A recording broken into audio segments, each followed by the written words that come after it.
Good evening and welcome to BRTB News Presentation. I am Hadiza Abbani. Quadrennial Delegate Conference of the MUT Borno State Chapter has been declared open in Maiduguri. The conference, which took place yesterday at Musa Usman Secretariat, attracted the delegates from 27 local governments and education stakeholders in the state. Umar Sanda Mohammed has the report, and it was presented from our studio.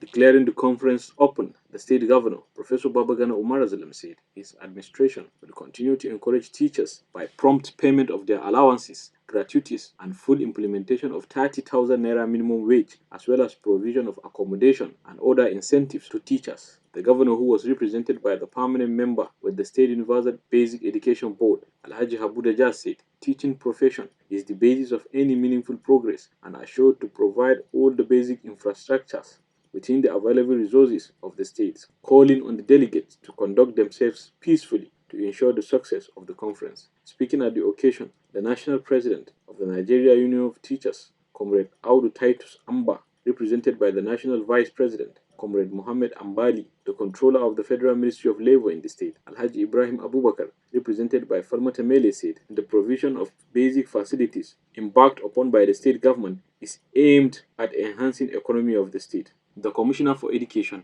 Engineer Lawan Abou Kilbe, represented by the Acting Permanent Secretary, Malam Ali Musa, and the Trade Union Congress Chairman, Comrade Babayo Hammashani, all stressed the need for the government to consider the efforts of teachers in imparting skills to develop future generations. In a remark, the State NUT Chairman, Comrade Jibril Mohammed, while commending the State Governor for the numerous support to teachers, which include the implementation of 30,000 naira minimum wage, provision of housing estate, among others, calling on the government to come in with more incentives to teachers to enhance productivity. Others who spoke at the event are the representatives of the NUT from Yobe, Jigawa, and other stakeholders.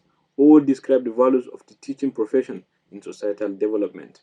The event featured presentation of award as great achiever to the state governor, cultural dances, among others. For BRTV News, Muhammad Ajatarab reported.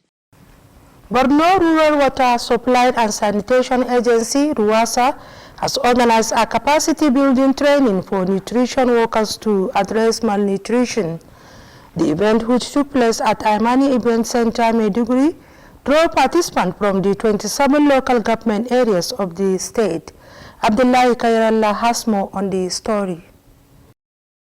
Malnutrition occurs due to imbalance and deficiency of essential nutrients, usually caused by terrorism and natural calamities, has become a global public health issue. Declaring the workshop open, the General Manager of Borno State Rural Water Supply and Sanitation Agency, Engineer Mohammed Musa Aliyu, described the nutrition sector as an integral part of every healthcare system. Hence, the workshop to build capacity of health facilitators for better service delivery.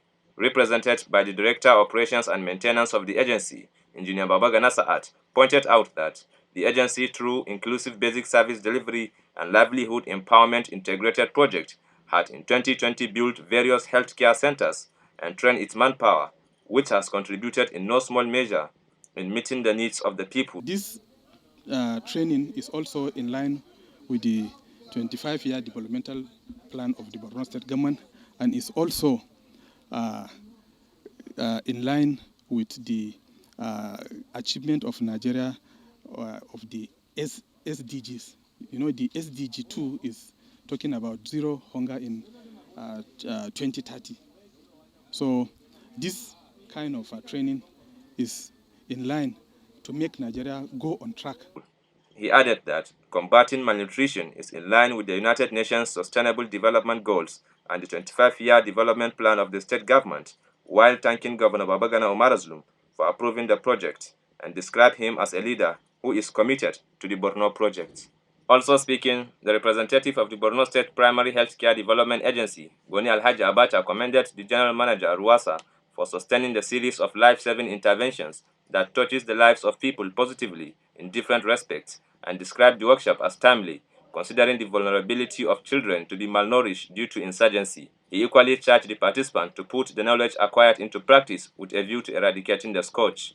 On her part, the lead facilitator, who is also the state nutritional officer, Aisha Nasiru, appreciated the concern of the state governor on nutrition and described the training as timely in light of its significance to socio-economic development of the state. Some of the participants, Hadiza Shetima and Mairo Bukar, as well as Bana Kosolo, thanked the state government for its relentless effort towards resuscitating the health sector and pledged to utilize the experiences acquired for the betterment of the state.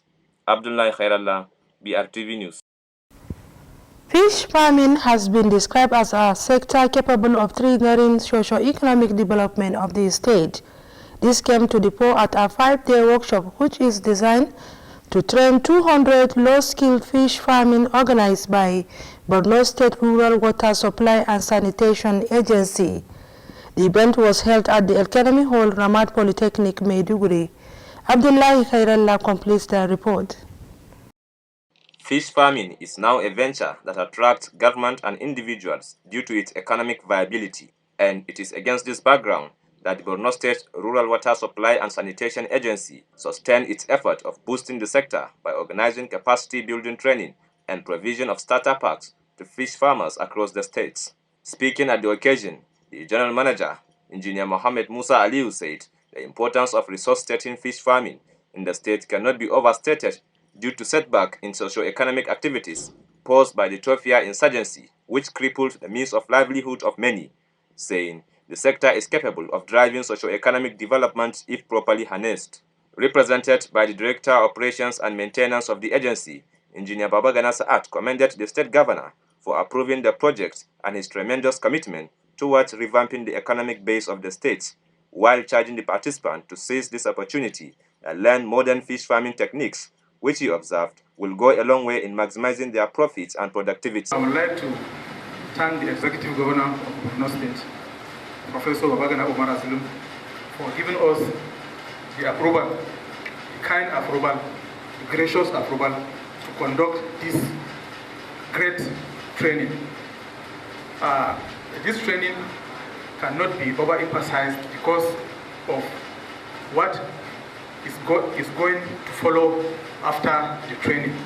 Earlier, the training coordinator, Professor Shaibu Bala of the University of Maiduguri, said the 200 participants who are practicing fish farmers were drawn from the 27 local government areas of the state. He said they will be trained and equipped with modern techniques of fish farming value chain, which include fish breeding, pond management, fish food formulation, and ways to reduce post-harvest losses. He thanked the state governor, Professor Babagana Umar Zulum, for his unwavering support to the people of Borno and charged the participants to pay attention for maximum benefits. In their separate remarks, Director Administration of RUWASA, Hawa Ibrahim Anas, and Dr. Muhammad Shaibu Awal, lead facilitator, appreciated the state government for such impactful workshop and called on the participants to put the starter packs into judicious utilization to boost their productivity. Some participants that spoke at the occasion described the workshop as life-transforming and registered their appreciation to the governor as well as the general manager, RUWASA. Abdullah Khairallah, Brtv News. A town hall meeting on processes of conducting free, fair and violent-free election was held in Maiduguri. The town hall meeting was organized by Child Protection and Peer Learning Initiative to enlighten the transport owners on the free and fair election processes. The report. Speaking in an interview, the state coordinator of Child Protection and Peer Learning Initiative, Ladu Joy Banu, said the organization deems it fit to reach out to stakeholders of the transport sector with a view to enlightening them to contribute their quota towards conducting free and peaceful elections come 2023. Actually, vote not fight is election not be war. It's all about what? Conducting election, peaceful, free, fair and credible election, and to have a massive youth turnout during election. A lot of transport workers don't believe that their votes count. A lot of them don't come out to cast out their votes, and a lot of them doesn't even know their rights to come out to cast out their votes. So with this is a widening avenue, an opportunity to create awareness and pass information to them in order to promote this peaceful election. The coordinator said the involvement of the transport sector became necessary because they transport men and materials during elections. As such, the sector has a very important role in the election process. On his part, the Procurement and Logistics Officer, Child Protection and Peer Learning Initiative, Saddam M. Lawan, said the meeting with the stakeholders of the transport sector, National Democratic Institute. CPPLI is implementing currently across the Northeast state When I say Northeast, which is Adamawa, Taraba, Gombe, Bauchi, Yobe, and Borno State. And this is bring all the people, the stakeholders in the country or the stakeholders in the Northeast to secure their commitment during the elections, of which we can conduct free and fair elections without violence. Saddam Lawan said TPPLI is being introduced in the Northeast sub-region to engage stakeholders to ensure peaceful conduct before, during, and after the elections. In his address, Ibrahim Yauba of the National Orientation Agency (NOWA) spoke on the laws of conducting elections as contained in the Constitution of the Federal Republic of Nigeria, the Electoral Act as amended, and the Independent National Electoral Commission rules and regulations, which constitute the legal framework that regulates the electoral process. He said whoever breaches any of the laws is liable to be arrested and charged to court by INEC after investigation by relevant security agencies. Jaka Kashetima from National Orientation Agency spoke on the right and responsibility of voters' cards during the 2023 general elections. She said a voter is a person of 18 years above who has obtained the PVC and reported to the voting center to cast his vote to candidate of his or her choice. Highlight was the group photograph with participants during the signing of pledge cards and presentation of communique. Hadiza Abani, BRTV News. Members of Borno Indigenous Builders and Contractors Forum have endorsed Governor Babagana Umara Zulum for second term in office to continue with the developmental project he started. This came to the fore at an annual general meeting of the Borno Indigenous Builders and Contractors Forum, which took place at Wat Arena Event Center, GRA, Maiduguri. The report. Chairman of the forum, Alhaji Umar Bong, expressed gratitude to Allah for having Professor Babagana Umar Zulum as governor, adding that the state is privileged and opportune to produce Senator Kashim Shettima as the vice presidential candidate. He called on the people of Borno to massively vote for All Progressive Congress from top to bottom and prayed for peaceful conduct of the next year's general election. On his part, Secretary of the Forum, Alhaji Lawan Bukar Dia, traced the establishment of the group to 4 years back with 10 members, saying there are now over 150, including the 20 executive members. Treasurer of the Forum, Alhaji Mumuru Fannarambe, called on the members to mobilize people to vote for APC at all levels for more dividends of democracy. Also, an elder of the Forum, Alhaji Abakau Tijani Coca-Cola, called on the state governor, Professor Babagana Umar Zulum, to support the forum. Also speaking, the woman leader, Hajia Aisha, enumerated some achievements of the APC in Borno and the country, calling the public to come out in mass and cast their vote to the ruling party from top to bottom for more dividends of democracy. Others who spoke at the occasion include Alhaji Lawan Yakubu, who echoed their call on the people of Borno to vote for Professor Babagana Umar Zulum and all APC candidates at the polls next year. For BRTV News, Muhammad Ajatara reporting. That's all we have for you on the news. Join us tomorrow for more report. Until then, Ma'as salam.